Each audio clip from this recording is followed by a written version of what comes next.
Happy Hour with Ruth and Roxy. And today, super fun time, we're at Roxy's house with love. Yes, with love. Oops, she doesn't know where her hand is. There it is, love. Yeah. See, it's all different, so we're all kerfuffled. Yeah, we are. Yep. So what are we drinking today? Today, we are drinking Syrah from Orofino. Oh, look at that. It's facing the right direction. Yeah, that's how it's facing. When it comes out, though, it won't be. Okay. Well, It's okay. This is why I Ruth have fixes magic. things. Yeah, she does. And it is a Syrah. And Orofino, I think, is another winery in the Okanagan. Does that sound right? It is in the Okanagan. I can't read any of that. Nope, it is in the Okanagan. We'll And tell it's you. good. I'll leave some show notes that tell it. Yeah. Okay, I didn't taste mine, so cheers. Cheers. Cheers. To you. I did taste mine. Cheers to you all. Cheers. So today's kind of an exciting day because we have our first guest, We do. which will be really fun. We'll talk about her in a little bit. But I think one of the things we want to talk about first off is some of the notes and letters we've been getting. Oh my gosh. Okay, some of you guys you're all amazing. And some of you have also left us notes that are just amazing. And every time somebody contacts us by Facebook or email or whatever, it's delightful. And so we got a message this week from a listener. Tell us about it. Well, they're watchers from the community. Yeah. I keep having, when we're doing show notes, I keep correcting listener to community because you're thinking podcast, right? Audio podcast, right? But so we got it from a member of the Happy Hour community, and it was anonymous, and so we're not going to give many details because we want to respect this person. But in it, the person talked about something that it was a topic we had talked about, and you know, we were pretty authentic, I guess would be the word. We don't shy away. Okay, now when my computer... No, it's fine like that. Just leave it. Okay. Yeah. We don't shy away from difficult topics. This is happy hour, so we are going to always be focused on laughing and being happy and looking at things from the bright side. But we will never shy away from difficult things because that's the authenticity that we are seeking, that we find important. And I think that a lot of you find important too. Yeah. So, and I'm just going to do this because we're looking at the screen and the playback is different. Okay, we'll figure this out. I can probably edit that. But and so we got this. It was about a topic that's quite topical right now. But it's also something that is incredibly personal. And this person told us their life experience and their story and just talked a little bit about how much they appreciated that we had these conversations without judgment and without preaching or doing any of the things. We just talk about it in a compassionate way, right? And I think, but that's like, honestly, it made us cry. oh my gosh, yeah. Because We're both honestly a little speechless about it because it's really touching to hear that you have allowed someone else to feel something that they have not been able to feel or they've not been safe in talking about. That you've given that they have taken permission from something we talked about to allow themselves to revisit something or think about it or even share it. And it was okay. That anonymous is fine. I mean, I was telling Roxanne there, and I think it's still out there, there used to be a thing called Post Secrets where people would send postcards to a specific address and it was about the stuff that they would never have told anybody. And it was a really amazing thing for people, right? And it's a little bit like that. Sometimes it's, and here comes Ray. Oh, look, he looks happy. He's got new headsets. Standing right behind us. He is standing. Oh, here we're doing. Oh, listen to that. Product placement. Oh, I didn't realize you guys are taping now. Yeah. Sorry, I didn't see the light on. He's That's lying. okay. Wow. He's such a liar. So this is a new toy that Ray has, and it's a headset. You better take this back, because otherwise. But it's a new headset. This is what happens when you tape at Roxy's house. You might get a little hit of Ray in there. Yes, but to go back, we'll tell you about the headset after because it looks really cool. I might have to adjust my settings. Yeah, we'll do it when we bring on our guests. But it's really an honor and a privilege and something we respect and take seriously when somebody shares something like that, because that's kind of why we're here, to make these, whether it's virtual or sort of in person connections. I think it's just a really important.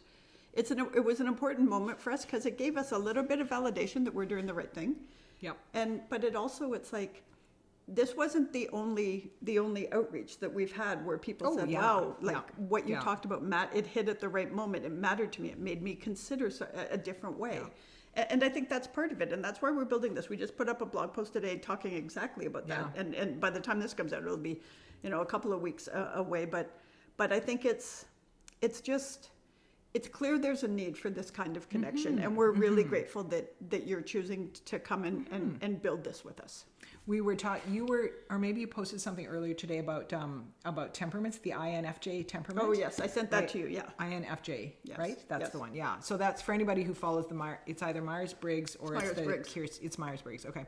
And there's lots of back and forth about what value do these temperament tests really have. They were super popular a while back. Now people are like poo-pooing them a little bit, but I love that kind of thing. And and no matter what kind I do, I always end up in the similar sort of category. So we're both INFJs, which is the least common representation of humans, because we're introverted, we're intuitive, we're, what's the F part? Feelers.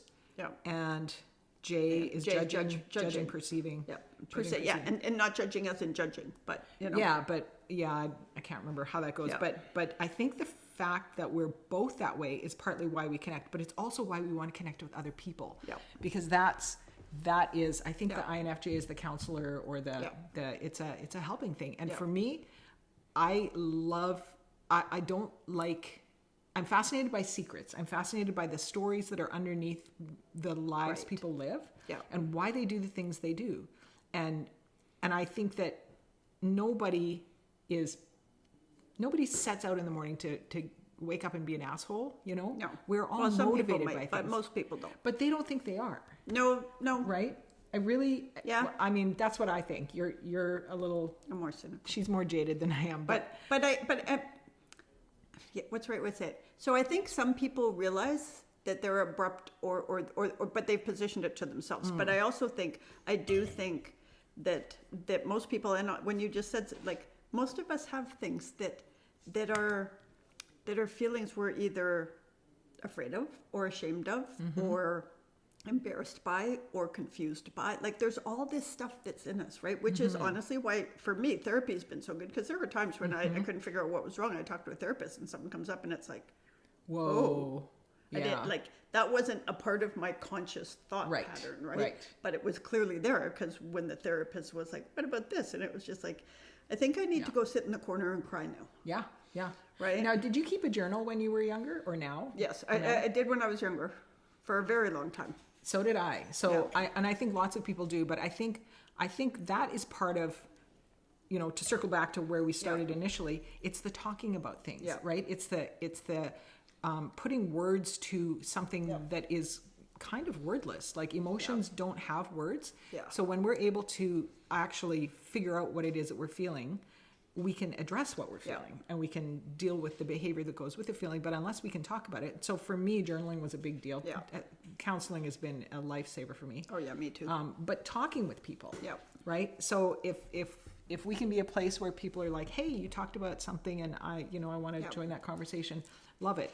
Love it. And our friend Beth is quite good. She leaves comments on YouTube for us, and certainly on the Facebook page and that kind of thing. And I think that's just it. It's things that resonate with you, whether that's things that resonate like, hey, I get it. I really like Syrah too. Or hey, that was a big topic and I got a thing. Right, I've got something to say about this, or I have a lived experience about this. Or you guys are so off base, you have no idea what exactly and that's are you okay drinking. To say too, totally. Right? Like, because everybody comes to it. Please be kind. Yeah, well, yeah, but we should be kind, because we can say, hey, you know what? I see it from a different perspective, or that's not how I really feel about that. And you can have those conversations respectfully, and that kind of goes back to something I think it was.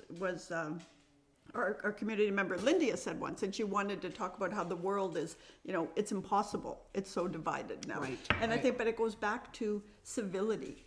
And that's something I've been thinking a lot. And again, we've gone totally off script. None of these are in my notes about today. Do you want to see my script? Yeah. There's nothing on it. But I think civility, but it also goes back to, with civility, comes the ability to share things that maybe somebody might not agree with, right? Like, because you don't want to say something and you know everybody's going to be aggressive towards you if they disagree. You can't come out and say, boy, that green sky is sure amazing. Don't y'all love that green sky? And then feel like you can say, the sky is blue. Yeah. What's wrong with you? If you take such a hard line about something, immediately people will be like, ooh, okay, I know what they think, so I'm not going to say I'm not going to respond because I don't think that way. And instead of the conversations, and we have them, like as Roxanne and I have them all the time. We have them when it's Roxanne and I and our husbands, and we have conversations where all of a sudden it's like, wow, I never saw it from that perspective, or oh, that's a fact I didn't know. So it opens your mind, right? And I think all of it comes together when people share their experiences with us and they say, hey, you talked about this and here was my lived experience, or here's what I think. It gives us a depth to the topic, right? And that's what we're all trying to do. I mean, we have the opportunity to sit here and do most of the talking, but we do, when we hear from you, it's incredible. Yeah, it's fun. And you know what? Since we're talking about people also, and since I showed you my notes, I'm going to show you this. Oh, look at how pretty it even matches me. And it matches your microphone my Yeti too. And I did not plan that. So this is from our community member / listener, because I still believe that we're going to be a podcast. We are going to be an audio podcast, but we'll just call them community members so it gets everybody. This came from Jackie, who dropped this off at my door because she saw me with my other old clunky one, and she said, you know what? We're going to up your game here, and I'm going to help you. Thank you, Jackie. Jackie's awesome. I love it. Jackie it is so awesome. awesome. She's a very thoughtful human. This is so perfect, and I didn't even see that. Yeah, no, she is a very awesome human. Yeah, very cool. Okay, I got something. Good. Okay, so I've been seeing all these really cool memes, I have to say. And one of the ones, and I've shared this before on Facebook, but one of the ones I saw is, go be your favorite self, not your higher self or your best self, but your favorite self. Because according to the meme, and I've seen this a lot, but it's like, favorite leaves room for grace. Going to be the best version that I like right now in this moment. And isn't that what being with the people you care, you gravitate towards people where you like who you are when you're with them. Right, that's right. Right? So when you get to be your favorite self, it doesn't have the same pressure on you to be your best self. Because to me, best self means, I can't swear, and maybe I shouldn't have that extra glass of wine. That's not your best self. Well, it might be your most proper self or something. I don't know. But your best self, it changes, right? Yes, so your favorite self is about you and how you feel. Your best self might be, well, in this situation, my best self is, not swearing and being very proper and saying all the right things and smiling and laughing at the right time. Which never happens for me, just saying. Which is a really, it's stressy. It's difficult to maintain that if that's not authentic. We're pretty authentic here, and we get to be our favorite selves here. Yes. Right? So it is. And I think, but that kind of goes to it is sometimes my best self is not allowed to drink wine. That is not my favorite self. Yeah. Okay. That's fair. That's I've never seen you not drink wine, so I don't know what to do with that. Yeah. You do not see me at those selves. But I also think your favorite self lets you be maybe a little silly or goofy and it's all okay. But it is like, best self seems to be like, and I do think you should be like, when it comes to being kind and doing those things, but when I'm kind, that is when I'm my favorite self too. Yeah. You know what I mean? Like, but I'm always looking That's at true. when something happens and my first reaction is anger or judgment, I always take a step back and it's like, is that really who you are? But and up until I saw this, it was like, are you being your best self? But now I say, are you being your favorite self? Because my favorite self is the one who has kindness and compassion for all, and not just the people I agree with. Right. Yeah, exactly. So how do you combine your favorite self with the roles that you might play with other people when you feel that perhaps all of you is not accepted by them, but you can still be the person that you are? Right.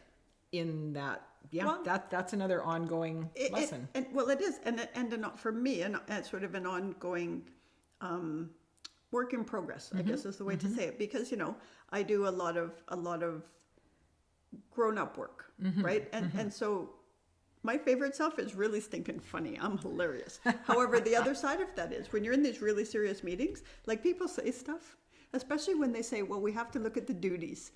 And it's like, oh no. So, and I know I can't, and I don't, because I am a grown-up and I can act respectable. But there's a part of me that sits in the back of my head where it's like, oh, so many jokes. But yes. Oh, yes. Yes. And I'm married to somebody who would make those jokes, whether or not he's in the room for them or not. The one that you just saw. Yeah.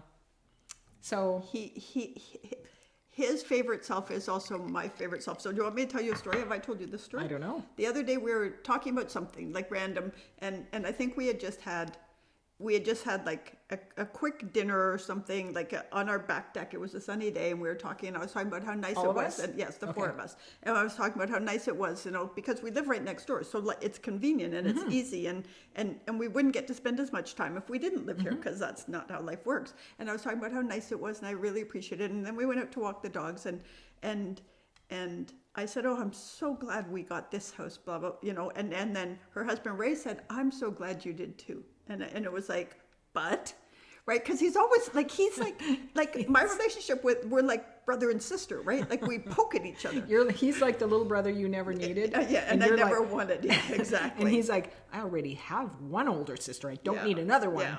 But it was really funny because I was like, what? But? And he was laughing, and he's like, I must tease you too much because you don't believe me when I'm being. But it was very funny because that's our relationship, is to be like. That's right. Oh yeah, no, it is. We are lucky, and he is completely. And he knows board. it. He does. He's completely on board.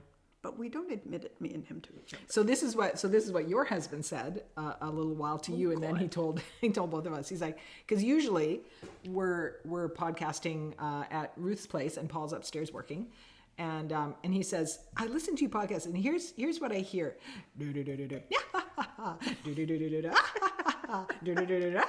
Yes, and it's so lovely, he says, and I think that's how it feels. Yes, because that's exactly what it is. Although he also said, but even when the camera's not on, that's what happens when you two are together. And then the other night, we were supposed to be planning our trip, and Paul's the grown-up, and he's making everything organized. And Roxanne and I maybe had a few things to talk about. Yeah. And I think it might have been about the podcast. But we're talking, and he said he kept going, trip. He'd ask a question, we'd answer it, and then we go, yep. And he was just like, he was like, you've been together for 5 hours. How do you have so much to talk about? But we do. Because life is big. Yeah, life is big. Well, it can lead right in, unless you have something to say. It can lead right into my next meme. There you go. Okay, so here's another meme. Your time on earth is limited. Don't try to age with grace. Age with mischief, audacity, and a good story to tell. Ooh. That's good, right? Ooh, I like that. Yep. And a good story. You know what? You probably can't read it anymore, but that's what it says on my tattoo.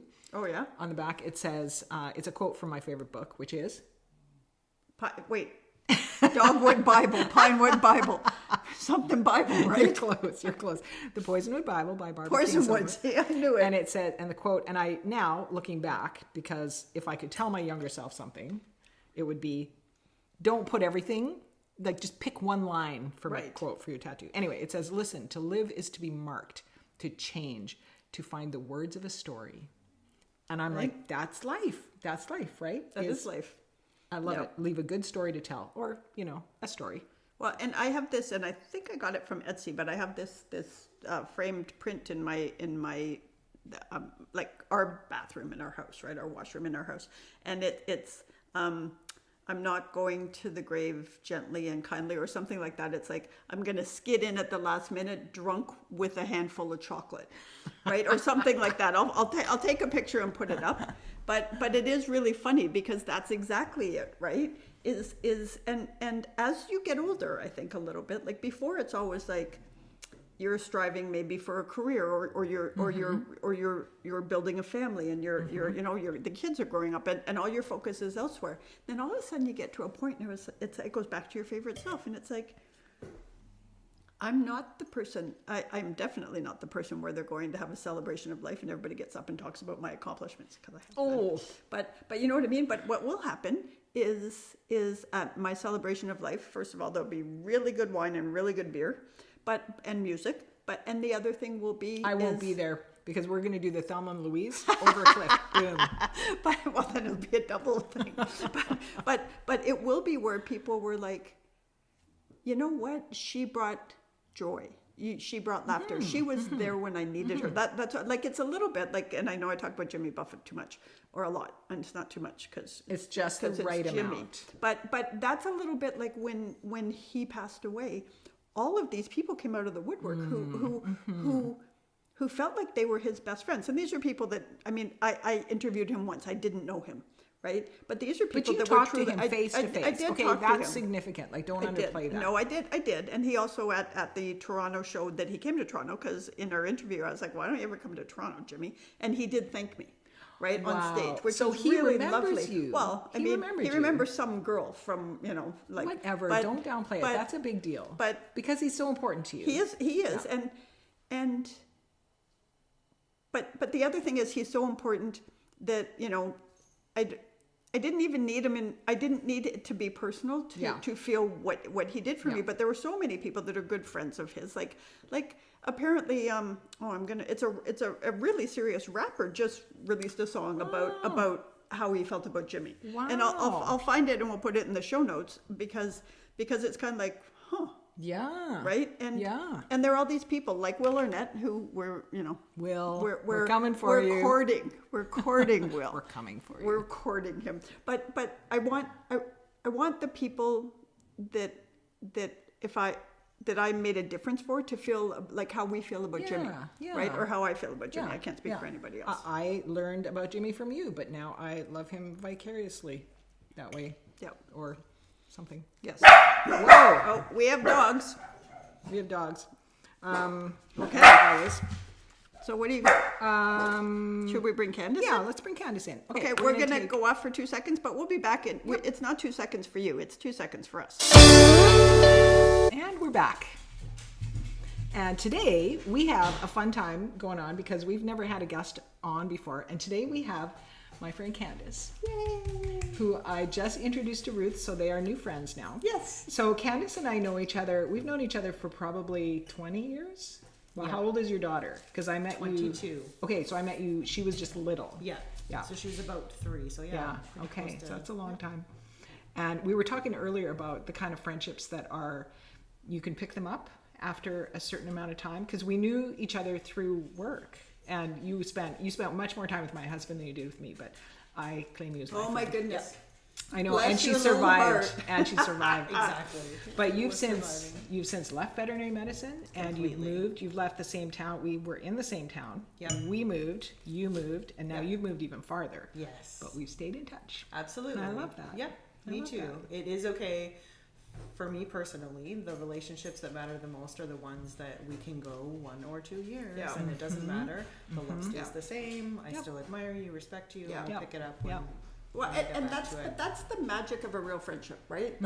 Like I have a really good friend who lives in England, and honestly, we talk more on Facebook now because time difference, and so when I can, I go see her. But it changes nothing, you know. And I think those are. There's magic in that friendship, because there are other friends you have that you really like, but if you don't have that day-to-day stuff, you end up having nothing to talk about after a while, because you have nothing, you have no experiences in common, but there's some layer that you don't have in common either, right? Yeah. It's the connection. The actual connection. That's right. It's pretty cool. And so the first thing when you arrived here that my husband did was introduce you to the MetaQuest headset. So It was the best time. It was the best time. Oh, we have video too. Yeah. So that's funny. So that's the virtual reality headset. We've talked about it so many times. The supernatural. That's so much fun, and it's really fun to share. It's really fun to share it with other people. But when you cast it to a big screen, when you're in the headset, you're seeing a certain thing, and the people around you can see it on the TV, but it's not exactly the same. So he was showing her how to use this thing while she and I are standing behind watching, going, "Oh." Getting motion sickness. Really. Yeah. But it's fun, isn't it? It's a lot of fun. It is really fun. It is a lot of fun. And she is like, you put there, did we do the walk the plank one with you, Richie's walk the plank? No, but I've done it. Okay. So it's a high-rise one where you get the virtual experience of overcoming your fear of heights. It's scary. It's really There's scary. a haunted house one too, and I love that. I did it when it went early on. When that would be fun. I first got the headset, so I didn't quite understand how the controls and stuff worked. Oh no. but we did it at my friend Michelle and Steven's cottage that I go to, and it was so funny because we didn't cast it, we just saw the person, and what you see them doing is like, yep. Right, and then things jump out and they scream. So of course we laugh, but they're just in the middle of their scream. So we laugh, and that's a noise for them, right? So they jump higher. But the haunted house ones they're pretty good. I gotta look into that. That would be fun. I don't know. Great. Yeah, we're watching a kind of scary show on TV right now, so I'll see. I don't know. I can only handle so much. So she watches shows where people eat bark. Right, and where people like are out there eating bugs and stuff, and she's like, I don't know if I could handle a virtual reality haunted house. But so Candace is coming when we go to Italy and Greece. She's going to come and stay with Ray and Roxanne's dog, which is really nice, right? But also nice that you could come and get a lay of the land, but also then you have the virtual reality headset for like almost you do a little bit over 2 weeks. It's really fun. You'll enjoy that. Yeah. So we were thinking a little bit about, what kind of things do we want to talk to Candace about? And one of the things that I love about you so much, and that made me think you're going to be the kind of person that our community would love to talk to, is your attitude about life, challenges.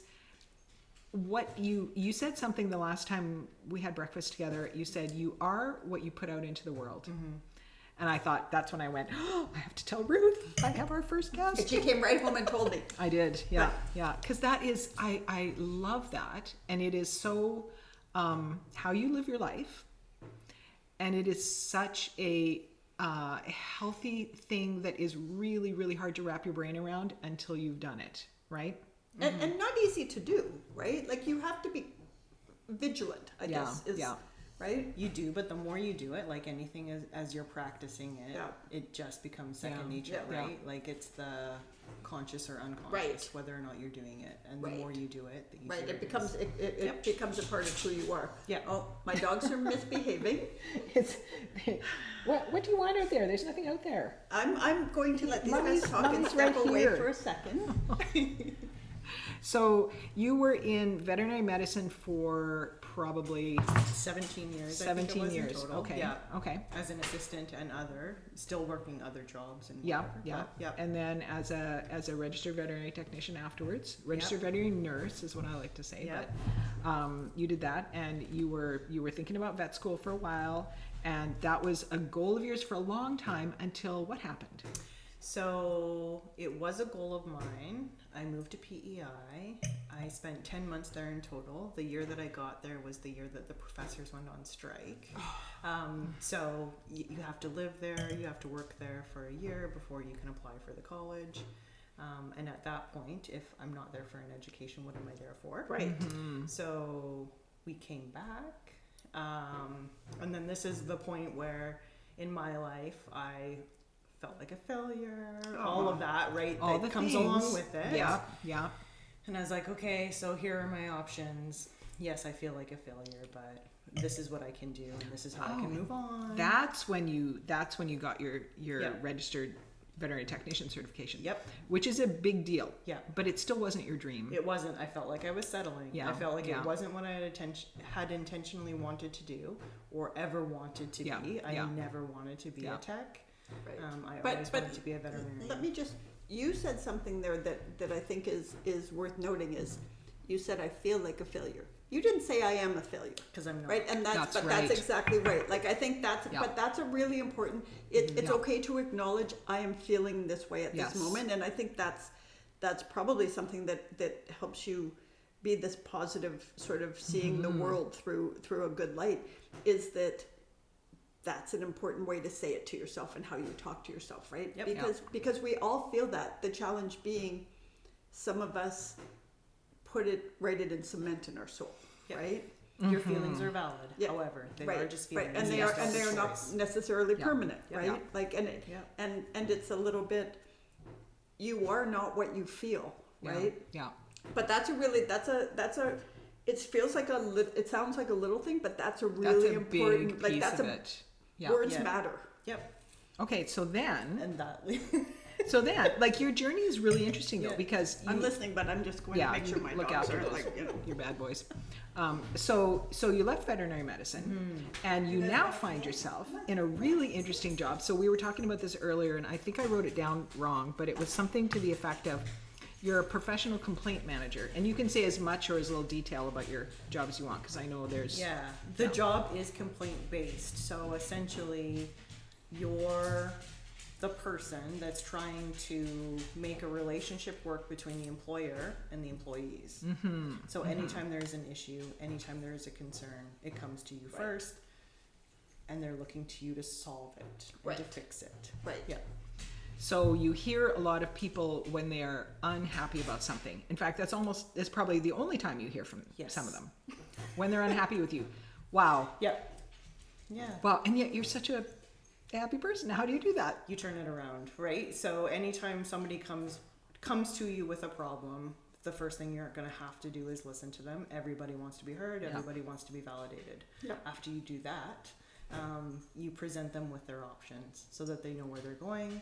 They have a really good insight to what the next steps are and their option, and give them ownership over that choice, right? That's an important part, right? Yeah, that it's their choice. They're choosing what to do next. Yeah. Yeah, and what action to take. But that's And then you just support it. empowering, like, and I really don't like the word empowering, because I feel like it's been co-opted. But I feel so empowered by but- that. but you are giving them control about what happens next, which is huge, Yep. right? It is huge.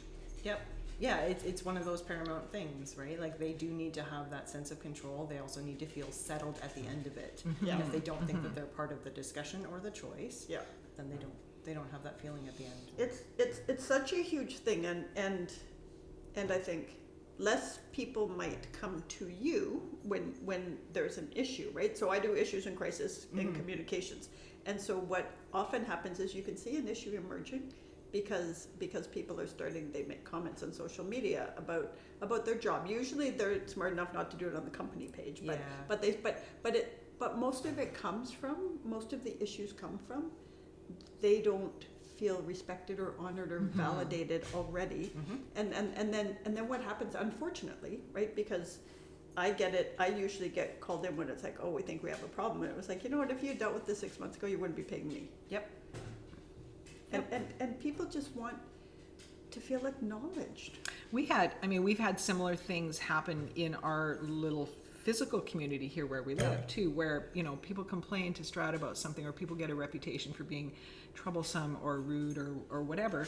And in fact, if for some of them this isn't the right place to be in, they may not end up staying. But for some people who really love what they have here, sometimes if you have a conversation with them, you find out, oh, okay, so you have a bit of a surface roughness that is off-putting, but when you get underneath it, we actually are pretty similar. Yeah. We actually value the same things. We do love what we have here, Yeah. and we do want to all get along. Yep.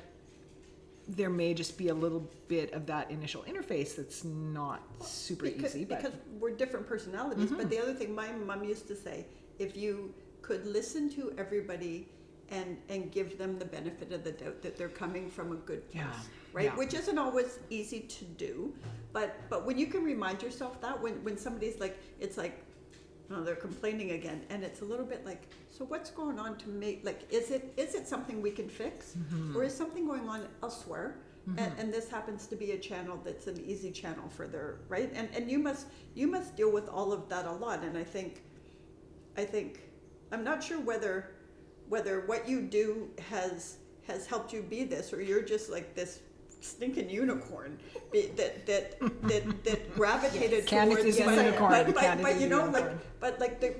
You gravitated because you want to be of service, and these are the people that need it the most, right? Like, but it is not typical for someone who's in. Usually, you talk to people that are in the jobs, like you would have, or you talk to anybody who's at an airline service desk, or anybody that gets the brunt of it all, and they're a little jaded, and you're not. It's hard to jade me. yeah, That is true. That is true because we tried really, really hard. There were several attempts made on my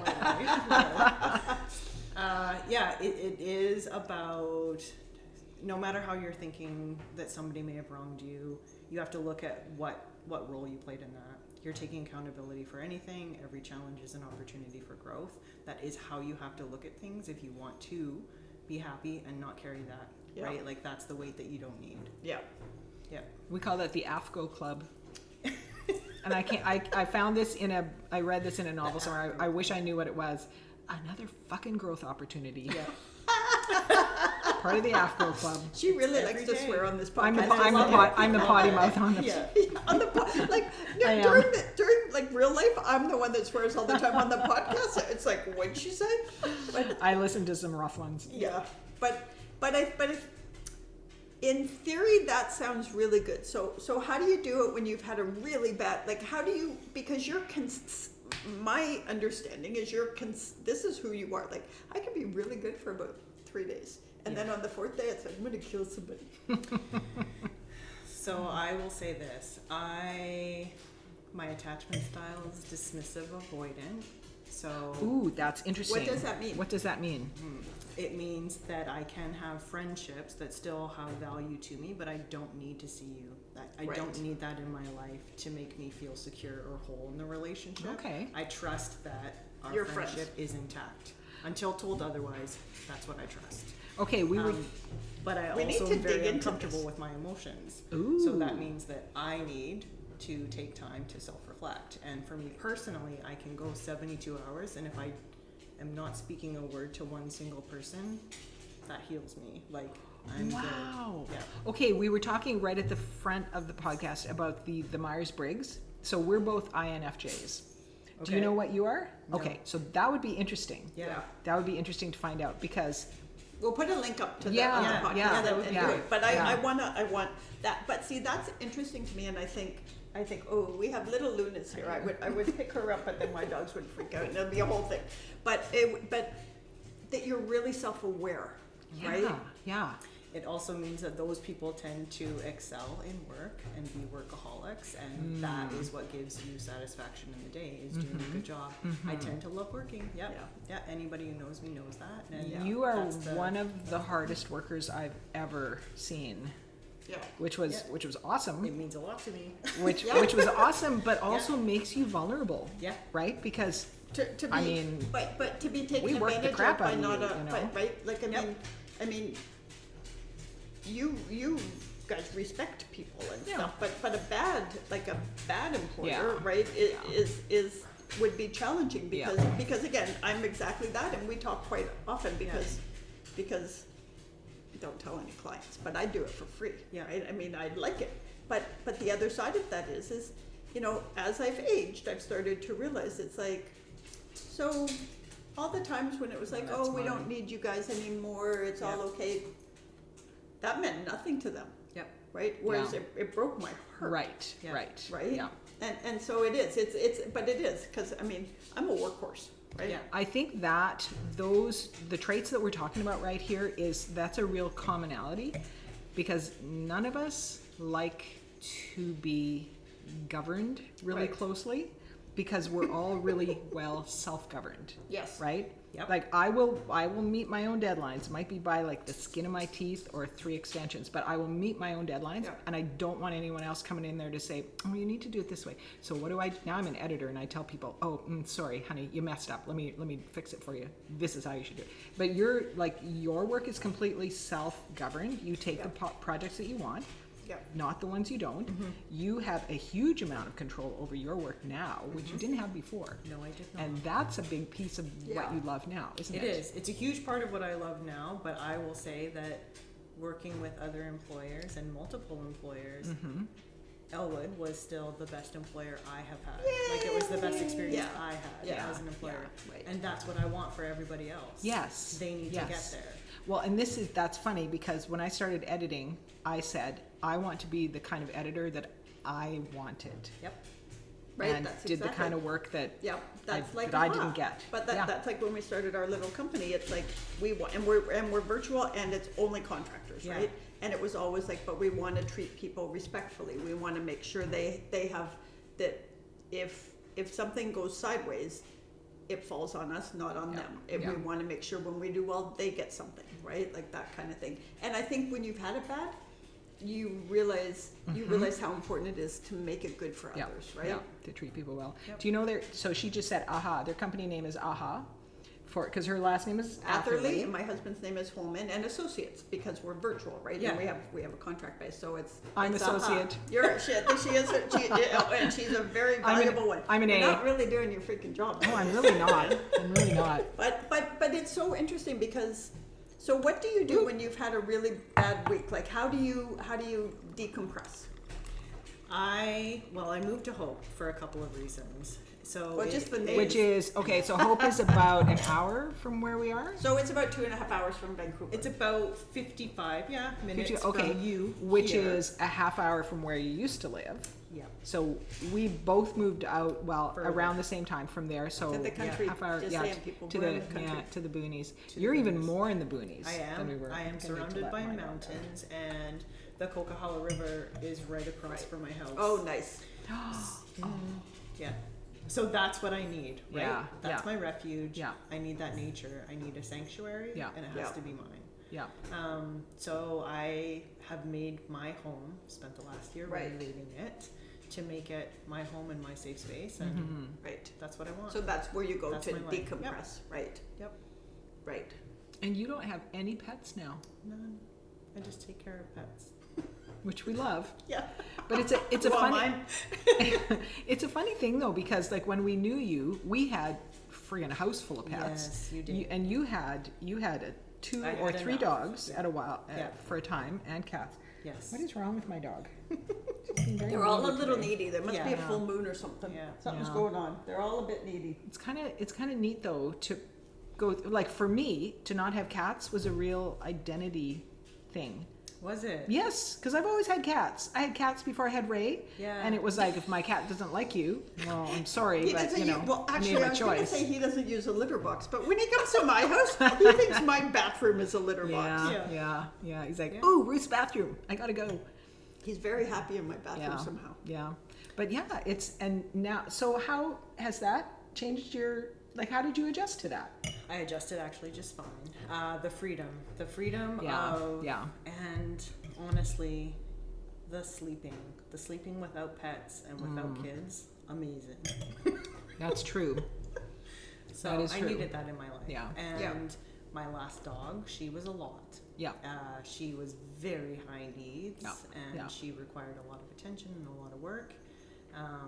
And Which is rewarding, it but is, also But it's a lot of when work. you can maintain them and keep Yes. them alive, Yes. yes, it's very rewarding. But But it's a lot of work. yeah, and Yeah. when you're working long days and you know Yeah. that that's what you have to think about. Yeah. right now, we hate all dogs. Yes. But so Yeah. what when you sort of get to work in the morning, and I don't know if you work remotely or you go in, but like how do you gear up that sort of hour before you get to work? Because I mean, I know for me, especially if I know we're dealing with an issue or a crisis, I'm the voice of reason in the room usually, because I'm the outsider coming in to help them get through something. Sometimes I'm the conscience where it's like, is that really what you want to do? Right, but I have to gear up. Like for me, I have to take on a persona sometimes, because honestly, I'm just a quirky kid that wants to sit in the corner and write. Right, I am not a grown up. However, I happen to have this little skill set, so I have to, right, kind of be like, this is who I am. Yep. Right, and so how do you prepare for work? So I don't recommend this for everybody, but It's a good caveat. She's gonna say Right. she drinks tequila or I something. mean, I start drinking early. No, I don't. But She's drinking non-alcoholic Yeah. Guinness, and I just wanted to, so let's just a little sidebar here. How is it? it's awesome. It's delicious. Thank you to my friend Paula, Yeah, who it's posted on delicious. Facebook Yeah, that that's awesome. non-alcoholic Guinness is a thing. Yeah, I love it. Okay, so what do you do? So I actually check my emails, my messages when I first wake up. Okay. Totally, and that's a Your thing that work- you're and not those are your supposed to work do. messages. Those are my work Okay. messages because I don't care about my personal life. Obviously. So I check my work messages. I read through it, And then I mentally start preparing my day while I have my Right. shower, while I get myself Right. ready You to know go, what's coming at you. while I drive in. And then if I'm in the office, that's when I start. I start with my plan. So I'm either thinking about the email responses that I'm Right. going to have, or I've planned out how my day needs to go. Okay. Yep. Wow. So do you ever lose your temper? Yes. I have never seen that. I know. Has he ever It's seen not, it? Has Ray- yes. He's seen it? Once. We had one very uncomfortable interaction, which I don't even know if he recognizes it as that. Oh, he but forgets those immediately. Totally. It's like they never That's happened. like as livid as I have ever been at work. But Were you livid at him? yes. Ooh. Yes. Ooh. Oh, I need to hear this later. Oh, I probably know this actually. You may. You may. There's like always been a couple of awkward interactions with him and I. Like we definitely butted heads. Total respect for the guy, but yeah. Yeah. Of the challenges in the workplace on the daily. But it does also On the daily? Oh, let me tell you. But it Get the friggin' food out of the sink. That's all I ask. Rinse Yeah. the sink out. You know what? okay. Never gonna happen. Paul actually has nothing to do with this, but I hear you. Yeah. But the other side of that is also, it goes back to what we were talking about. I'm not sure with like you can be respectful and have disagreements and still like civility. You know what I mean? Like Yeah. you can still Yeah. move on because it was that instance and it doesn't speak to who anybody is as a person. It's like you just and especially in the world in the veterinary world that you Yeah. guys live in, like Lived. lived. Lived. But there is an immediacy and an urgency Yeah, and, yeah. and some of it's life or death, right? Yep, So yeah. so I'm sure that happens in Human medicine? Oh, absolutely. You know what I mean? Where yeah. Yeah. like because everything's high. Yeah. Yeah. Yeah. Right? Absolutely. Yeah. And for me, it Yeah. was, yes, it was an accusatory tone, Oh. and it was a statement, and it was snarky, and we were trapped in the surgery suite, and I'm monitoring anesthetic. I can't leave. I can't Yeah. walk away. I can't take Yeah. a moment. So you're just seething Right. and waiting for it to end. Right. Yeah. Yeah. Ooh. But Ooh, but that sounds like quite the scene. it is. But so I want to write it now. so right. But the drama side of that is exactly you were in one of the most high pressure situations, right? Anyone's like and that's just it. And that's exactly like I've seen Paul, my husband, who is like the most sort of He's so he never snarks it, like he's not that. And a couple of times it's been like he said something and it's kind of like, and then I realized high pressure moment, right? And so it's kind of like I will kill you later, but Yeah. at this moment I'm going to defuse it, Yeah. right? But that's just it. But again, it's like if somebody did that to me at work, somebody did it to me at a party here one time, and I went off on them. I was just thinking that's the one because I've seen you, and it was, I wouldn't say you lost your temper exactly. Oh, I saw red. I Yeah. had You a were, veil of red. you were coming in hot. That is for sure, and you said what needed to be said, and it was a really interesting moment. Yeah, but which is but it needed to happen. it did need, but also not what I bet you 95% of the people in my life would ever expect out Right. of me. Yeah. But they kept pushing the line, and finally I said something, and they said something that hit. Yeah. And Yeah. it was like, also it was in my backyard, so Yes. I had control. Oh, yeah. Right? But that's you know what I mean? But it was like, you do your best, you Don't do your come best. into somebody else's place and then act inappropriately Yeah. without. Yeah, you're No. gonna get called. But it is because sometimes. But I think when you don't, when you typically don't sort of, when you're usually like, it's okay, I understand, and like what you have to do every day, when you do lose it, everybody's like, what the hell just happened? Yeah. Yeah. I may take the sound out of this part. Oh, that's one of the neighbors is going on vacation, and she asked me if I would feed her sourdough while she's gone. Oh, I nice. have sourdough starter. I never feed it; it just lives in my fridge. So now I have to try and maintain someone else's to a higher standard. Also, she has a pizza oven and she makes She pizza does. with it, so you better keep it to a high standard. Oh, I'm gonna look after this like Yes. nobody's business. Yeah. Yeah, Roxanne yeah. just had a baby. It got delivered. I'm gonna. Very I mean, I have to feed it. That means there's gonna be discard, so I'm gonna have to use it. Muffins. I'm gonna bake stuff. Yeah. I'm gonna bake stuff. I haven't baked for quite a while, so that's Ooh. good. Yeah. And you're going to be here, and we're going to be going. And there's all sorts of baking things that may need to come, and we'll introduce you to the person dog sitting our dog. So, you have a team. Yeah. Yeah, if you want it, she's quite lovely. She is really Yeah, lovely. Yeah, Yeah. She she's is. good. Like she's stayed here to look after Luna too. So Yeah. No, she's very good. Oh, Sourdough wow. starter. Oh my goodness. Sourdough. That looks very There it serious. is. Oh, That she does probably look gave you serious. all the feeder too, because she's a very she probably thoughtful did. human. Yeah, I'll Yes. figure it Oh, out. Ray's not talking because Ray thinks he's too much for our podcast. Well, he walked right in and gave her the. Yes, Pods. he said, I thought they were just chatting.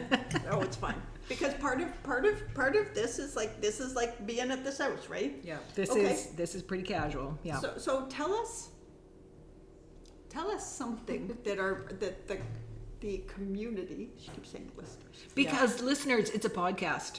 It's a video podcast. But tell us something. Tell us a piece of advice that you'd like for people, given how honestly magically you deal with conflict, right? So what's a piece of advice you could give us? Give me advice because I spend my day thinking I could punch people in the throat. Absolutely. So I love her because so I much. do, Right? I told you. I do feel that way, but the part of your feelings, again, yes, Yeah. totally valid, but they're just feelings. Right. So ultimately, all people want the same things. Everybody's a human being first, right? You will always find something in common with even somebody that you absolutely despise, right? You absolutely will. She's such a grown up. She is. But you have to find that That's common incredibly ground and then spiritually mature. Yeah, be willing yeah. to accept that. And you're do. so young too. Thank you. I want to punch you in the throat right now. Right? Yep. But I like non-alcoholic Guinness. Yeah. So cheers. And Cheers. just taking care of your dogs. She Yeah. is, I See, know. Also good answer. But- Really good answer, because it's true, right? Yeah. Like we are. I know. Well, and this goes a little bit back to what I was talking about. Some of the conflict in the community. Because you're right. Like people want to be heard. They want to be connected with. As soon as they feel that they're on the outside or they feel that they're othered Yeah. in Yep. some way, the walls go up. And it's like, all right, you want to treat me as othered? I will behave as othered. Right, then. Which is why you have a lot of the situations that you have in the Yes. United States, right? Well, That's what causes the Yes. divide. But Yeah. so that's an interesting one because it is challenging in the U.S. and I'm a little bit obsessed with it. But Oh, but- she's a lot obsessed with Rightfully it. so. yeah. Yeah.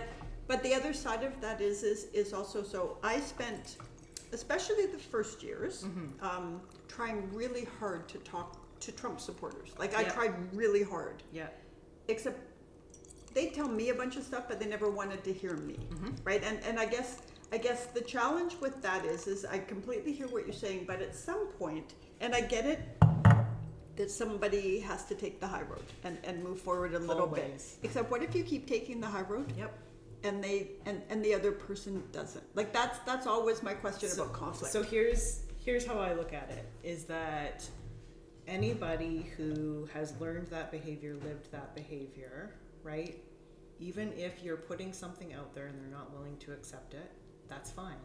But you've planted the seed, right? You planted the seed and it's up to them to find out if that bothers them, if that triggers them, and if it does, why. They get to look into figuring that out, right? If they're at least going to investigate it and they learn something, they can't unlearn it. But you're right. But Yeah. but many don't. Yep. Like it's a start, right? Right. Like it is a start, and most people don't have the patience or the time or care to have a conversation with somebody that they disagree with that much. But if more people are doing that and just having those conversations, it will Okay. happen. So- right? so like you're trying to understand, you are bringing yourself forward, and as long as you're not trying to change their mind and you're not coming at them and attacking them, there's no harm in respectfully listening to what you're saying. So what about I have spent in the last probably 5 to 10 years learning a lot about boundaries, and so what if you are in situations where people who are think very differently from you, have different values, different beliefs, are very adamantly they believe that you need to believe as they believe, Yeah. right? So They're dug in. they're dug in, and you still want to engage, but you have to put up boundaries in place to keep yourself safe. Yep. And that's a real challenge, because it's easy to say, okay, that's not appropriate. I'm going to disengage, no longer have anything to do with you, right? But some people you still want to have in your life, and yet you know that these are areas that you can't go in. That gets really tricky. It does, but if you are adult enough to have that conversation with them, there are very few people that, if they truly love you and if they truly value that relationship, there are very few people that are going to say, no, I don't want to work. It's true. Yeah, it's true. Right? Like, if I'm going to my parents and saying, hey, these are the conversations that are off the table. Like, we just cannot bring them up. I know that you have your opinions. I know that you have your feelings. But when we're together, that's off the table. And then you still have a good relationship based on all of the things that you have in common, not the things that you don't. I think Love her. I do. I do too. I think, but I also I want her to think- come with me to things. to things. To all the In things. life. To all the Yes. things. Yeah, you could just sort of, I don't know, become our spiritual advisor. Yes, on Right. the shoulder. Ooh, Yeah. Candace says. But do this. so here's, I think in theory that makes a lot of sense. I also, in my experiences, have had, especially these days, right? Yes. People are really dug in. So if you question anything, you're questioning everything about it. So I had a situation, and we were on holiday in Kenya actually, and we met these Americans, and they were interesting enough to me. My two traveling, my husband and our friend Della. I invited them for dinner, and I saw Paul and Della. They wanted to kill me, right? But and so and they lived in the Middle East because she worked in pharmaceutical. But he was very clearly a Fox News watcher and a Trump supporter. When we were sitting there, he said stuff that was not factual. Yep. And so I said, yeah, that's not actually true. I understand that we have different political views, but that's not true. But Fox News told him it was true, so he is doing it. So I respectfully said, I'm not going to speak politics to you. And then maybe not so respectfully said, because you don't know shit. And I said, but there's no point in us having a conversation because we are on very different sides.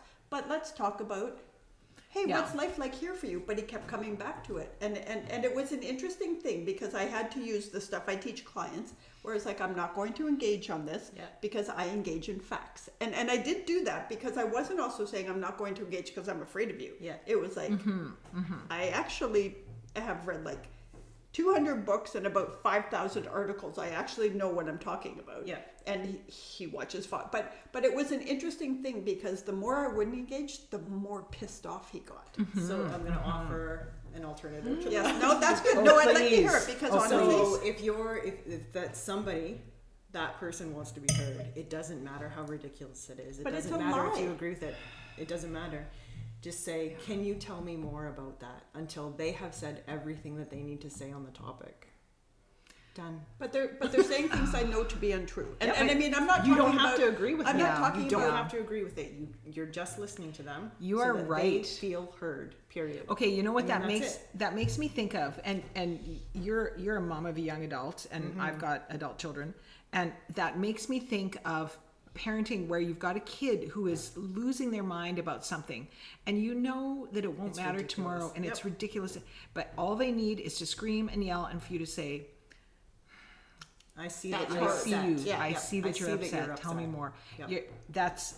It's ridiculous. It's a really people good. Like children works. Yes. Oh, this is we were talking about this Facebook thing that I saw where this woman is like, you know what? You need to talk to, Uncle Eugene, who believes all this stuff, and just say, Uncle Eugene, you're using your outside voice. We need to use your inside voice right now. You need to be polite to other people and not force your opinions on them.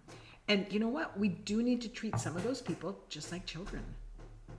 Yeah, She's but not, I know she's I'm not not buying sold. it, man. She's I not know buying how it. that feels inside. Like Because when it's you're not hearing true. it and when you're listening. Totally. Like, and it's we're not talking about somebody, because I've also been where like there are people, and I was at the place that they were at, and they were talking about how they got the winning touchdown or something, and it was like, yeah, they weren't on the team, right? But so it's like, so at the bar you let them do their thing, and it's like, yeah, okay, buddy, have your glory days that aren't yours. But the other side of that, like what he was saying was like just False. factual, like it was factually untrue. And I'm okay if it was true. Like I think, so what he was saying was Joe Biden is corrupt. And it was like, Right. I'm okay if he had said Hunter Biden is dodgy, because Hunter Biden had addiction issues. He did plenty of things I think were dodgy. I would have said, you know what, that's really unfortunate, and I understand how you would feel that way. But he was saying Joe Biden got money from China, and it was like, hey, flat out not true, man. So my worry is if you kind of let them talk, first of all, they never listen back. But the other side is you're letting them perpetuate a lie. Yeah. Right? And I do get what you're saying. But when is keeping the peace and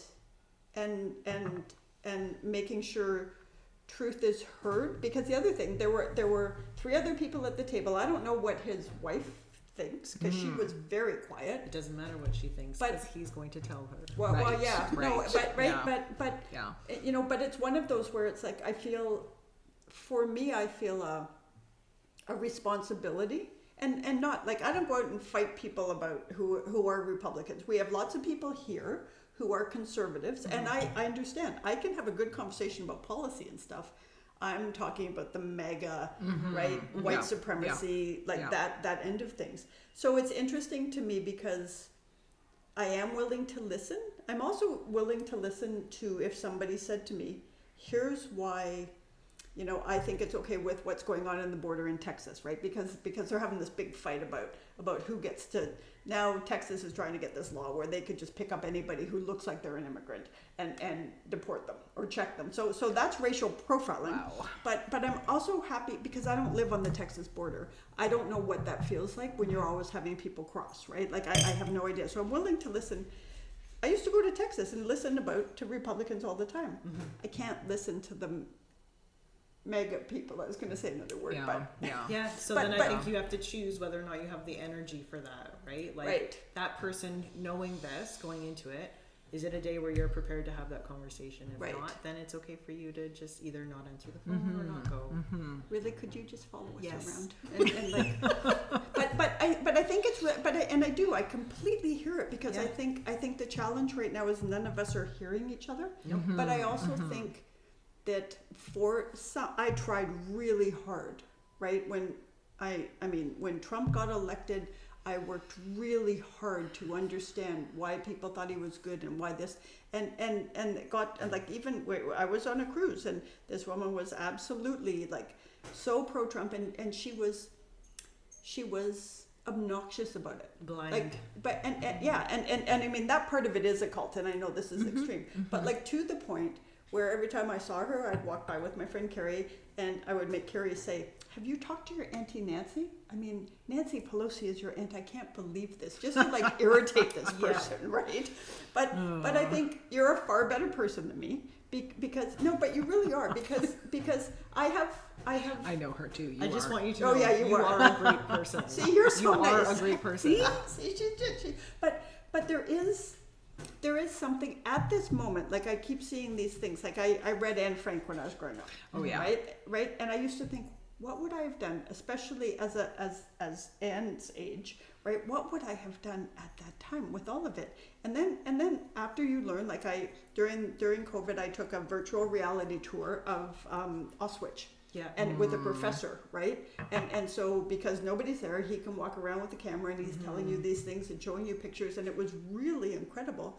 And in my head at that time, because Trump was in power, and in my head it was like, oh my God, like I keep thinking, what would I have done when Hitler would, like, how would I have reacted? Yeah. And at this point, it feels like we're in this walk up Right. to exactly that. Right. So Yeah. if we don't speak out, who will?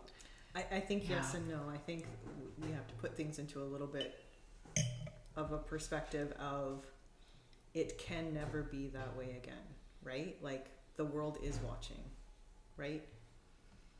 It can't be that bad again. It just can't be. Yeah. Because we will not tolerate it. But we're tolerating it in Gaza right now. We're tolerating it. We're tolerating it in all sorts of like. In look at what's happening to Ukraine. Have you watched or read The Handmaid's Tale? Yes. Right. So much of that feels like It's real now. we're working right up to that. Margaret Atwood was prescient well before her time. Yeah. That's how it feels. Is that actually it could happen even though we're watching, which is horrible. Because we almost don't believe it could. Like I think that's part. Like I think the magic of you is that you think everybody has a center of good. I don't. And I'm not saying a center of good. I'm just saying that we have common ground, right?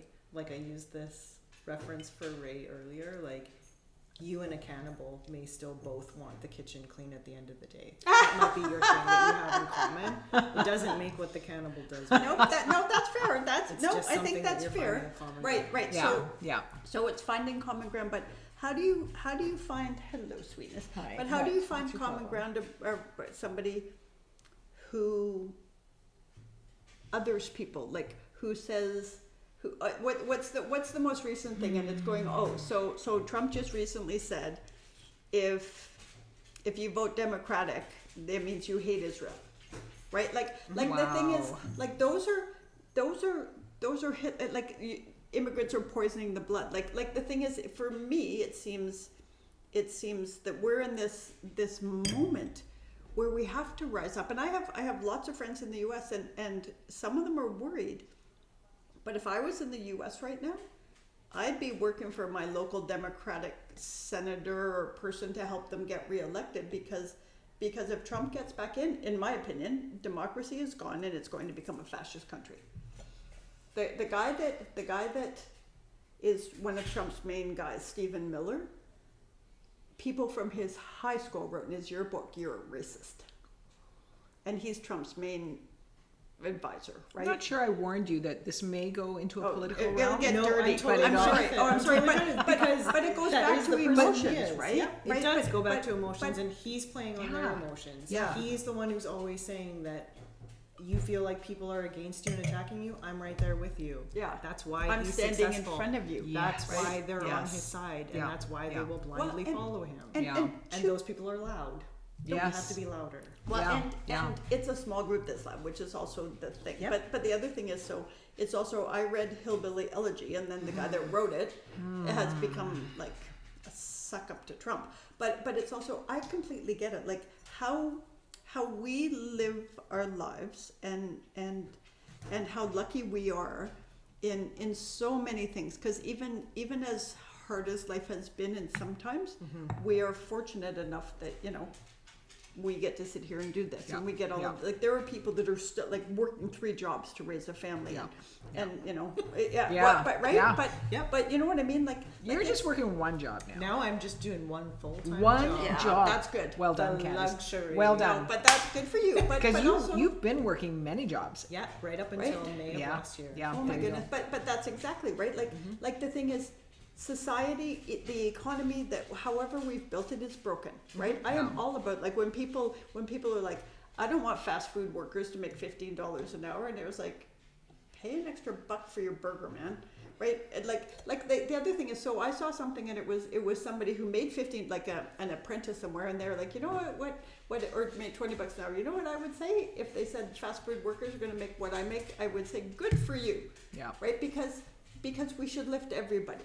And there is no point. So this kind of does go back to, and for a long time I was a capitalist, except it's broken. Yep. Nobody needs Yeah. to be a billionaire, man. Yeah.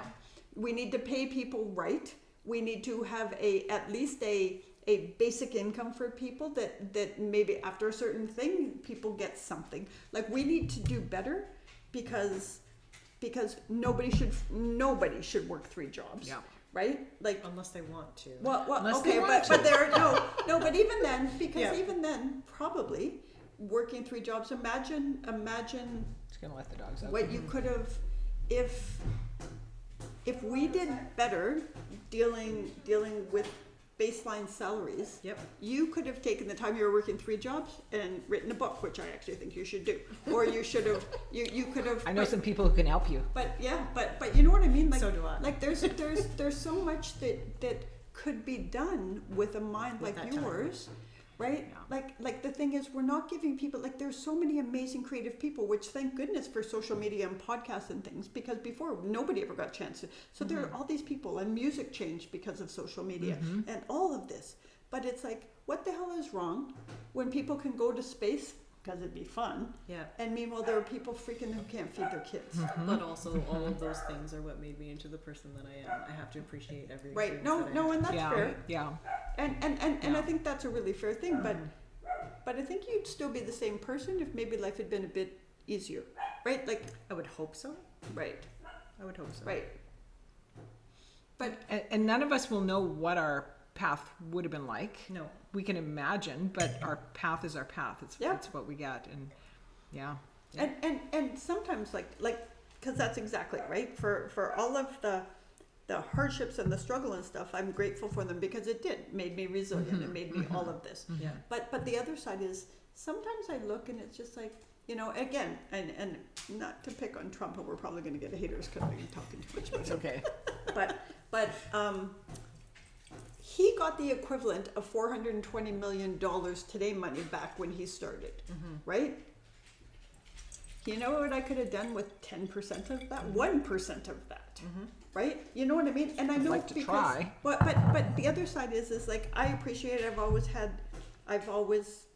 I've been taught resilience. Yeah. But I think I had a resilient soul. You know what I mean? I don't think that would have changed me because I don't come from a history of money, right? Like I think the challenge being is when you're born into money and your parents were born into money and all of it goes, right? Then there is a layer of privilege. And I think if early on somebody said, "Hey, I'm going to give you $5 million. How are you going to use it?" Be like, What? imagine. Yeah. Right? Yeah. Like I think there's a balance. I think giving anybody too much early on is not good. But I think if you got a leg up, things. I do think people are workers or not workers, because I know some incredibly wealthy people that work as hard as anybody. Right? My niece is married to one of the guys in Nickelback. The guys in Nickelback are really hard workers, and you know what? Trina, who could be eating bonbons on a freaking beach for her life, you know what she does? She goes to Africa and she builds wells, right? So I think it's in all of us. See, you're seeing the good in everybody.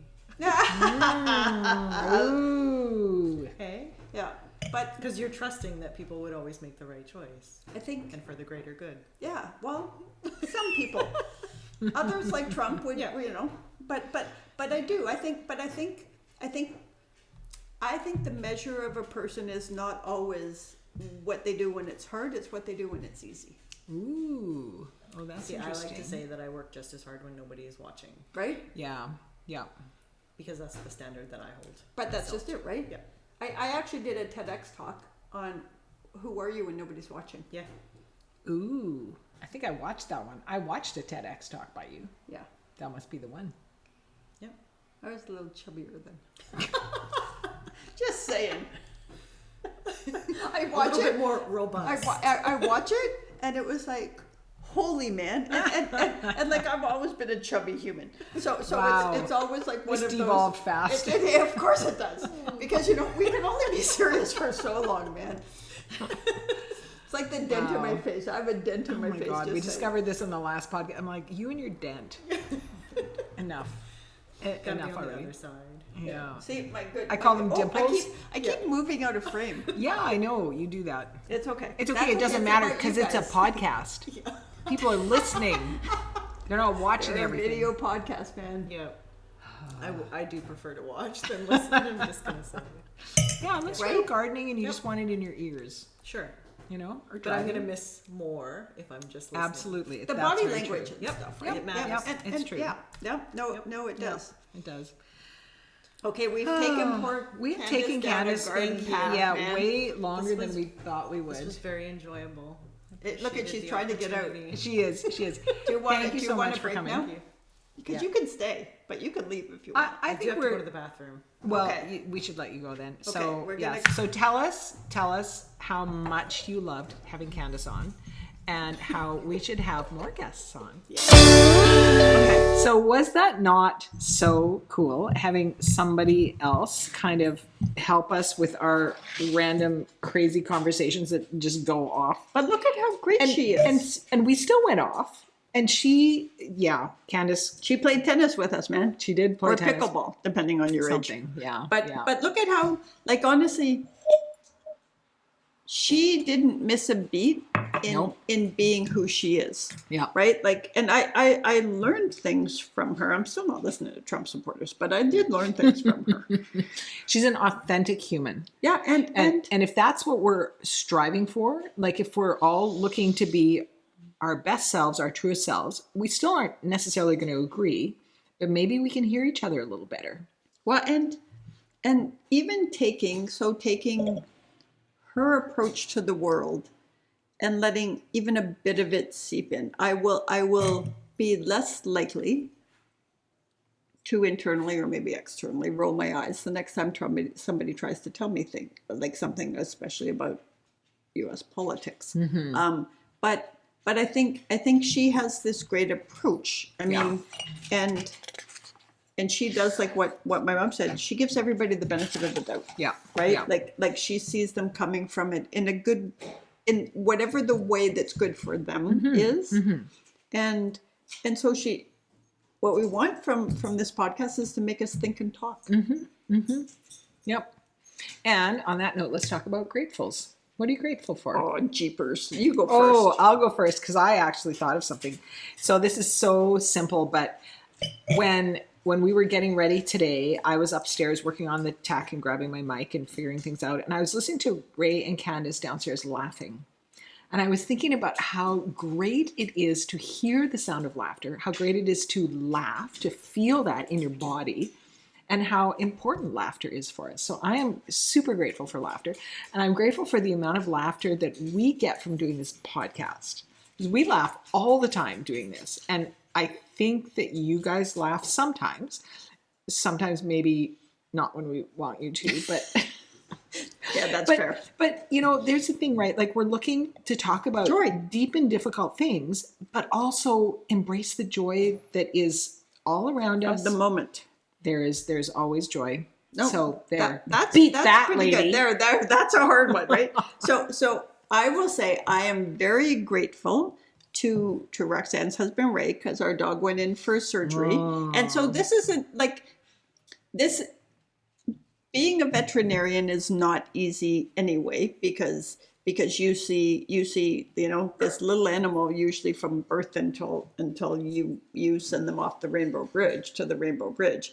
But our dog Chalupa needed dental surgery, and it was quite extensive dental surgery. But you know what, Ray was kind and compassionate to us about it. He certainly is completely competent and capable and does a really good job in the operating room. But what he also did, knowing that we're, anxious parents, is that he texted us and yeah, we're nuts. We're bat poop crazy about because they're our kids, right? And they're the best kind of pet owners. But he also texted us to tell us it was okay. And when we were like, because they took out 17 teeth, that's a lot of teeth. That's a lot right? of teeth. But so when we were like, oh my God, we're bad parents. And he was like, no, what you need to see is the going forward is the positive thing, right? Like he was so caring and genuine and supportive about the whole thing that I really appreciated, because I know we're a little, over the top about how we care about our dogs. You love your dogs. That's the best kind of thing. But you guys, you understand it. But even Ray, who he and I, tease each other and do the thing, is like, he realized how stressy it was for us. Yeah. And he made sure to connect. Yeah. So it's a really big thing. Good vet care is amazing. And I will say, here's my little pitch. We get nothing from this. Nobody gets anything from this. Well, Elwood is good, but pet insurance. You know what? Get pet insurance. Okay, I am married to a veterinarian. We have pet insurance on our dog. And it's different for you guys because you got yours as rescues when they were older. But we started pet insurance when Luna was a puppy. And you know what that's for? And we have used it on every single dog we've had. Every single dog that we've had, we have what's the word? Right. All of our premiums have come back to us in the amount that we have not paid in specialist care. I mean, we had one dog that needed knee repair surgery after he blew his knee out. We had one dog that needed abdominal surgery after massive surgery after she got attacked by a coyote. Those costs were covered because we had pet insurance. Pet insurance, man, I'm just telling you. But that's interesting. That's really good. And those are things my husband couldn't do. We had to Right. take him to an emergency Right. and critical care clinic, Right. a specialist center to somewhere. do it. But that's good, because when we had our other dogs, our dog tore her A cruciate ligament. right, Yeah. and that wasn't covered, so we were off pet insurance. But that's good to know. When we get other Moving dogs, forward. we will do that. But that's really good to know, because Yeah. back then we were like, come on, man, like we've paid all this and you're not going to cover this. Yeah. Right. And so there are things they don't, but just read the thing, but your experience, and these are people that live in this world. Yeah. Right. Yeah. So that's a good one. We kind of went off tangent, but okay. We As we tend to do. we do have a cliffhanger, even though, Ooh. so we do have to tell you something though. We heard you and we tried the short ones, and that doesn't work. We're like, you know what, you guys, just press pause. Yeah, If and- you don't and want to save listen it to us, for a for week. just press pause and put it So on the just, next time you're or in the just car. leave us on and let Yeah. your dog have company, or Absolutely. or don't do that. So But you know what? We can't do short. Is basically what it boils down to. We can't do short. that, we get and talking. it is called happy hour. Just saying. It is happy hour. It is not happy 30 minutes. Thanks Yeah. to Paul for that. Yes, nope, that's a good one. So I would like to know if you know, and no Googling people, even though it's going to be 2 weeks, what was Julia Child's first big recipe? Ooh. And on that 2 note, weeks, people. we will say, what do we want more of, Ruth? You know this. I do know this. It left my mind for a minute because I was thinking about Candace's advice. What do we want We more want of? more happy hours. And Roxanne, We want less bullshit. bullshit. Thanks for joining us, you guys. Have a good This is weekend, awesome. everybody. See Have you a in great week. 2 weeks. Bye.